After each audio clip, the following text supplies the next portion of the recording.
హే lovely. So ఈరోజు అయితే నేను డాక్టర్ బిఆర్ అంబేద్కర్ స్టేడియంకి వచ్చేసాను. ఇక్కడైతే శ్రీ వాసవి వాళ్ళు కండక్ట్ చేస్తున్న అవరబేలే మేళకు వచ్చేసాను. ఇక్కడైతే పొంగనాలతో స్టార్ట్ చేస్తే idli, masala vada and crispy corn కూడా ఉంది. క్రిస్పీ కార్న్ అయితే చాలా క్రిస్పీగా ఉంది.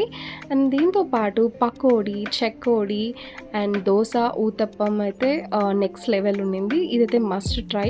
వెళ్తే మాత్రం తప్పకుండా అయితే ట్రై చేయండి. అండ్ ఇంకో కాంబినేషన్ వచ్చి రొట్టె విత్ పితికి చారు. ఇవి రెండు కాంబినేషన్ కూడా చాలా బాగుంటుంది. ఇది కూడా మస్ట్ ట్రై. అండ్ ఇందులో పానీపూరి, మసాలా పూరి అండ్ మంచూరియా ఇలా చెప్పుకుంటూ పోతే చాలా చాట్స్ అయితే ఉన్నాయి. పప్పుతో చేసిన ఓలిగి మీద నెయ్యి వేసుకొని తింటే ఆహా అదిరిపోయింది. అండ్ ఇంకొక మస్ట్ ట్రై స్వీట్ వచ్చి హల్వా. ఈ హల్వా కూడా చాలా టేస్టీగా ఉంది. And then jamun. And jamun అయితే సేమ్ క్యాజువల్ మన జామున్ లాగే, బట్ ఆ ఫ్లేవర్ అయితే యాడ్ అవుతుంది. అలానే జిలేబీ, ఇంకా చాలా స్వీట్స్ ఉన్నాయి. అండ్ నేనైతే ఐస్ క్రీమ్తో ఎండ్ చేశాను.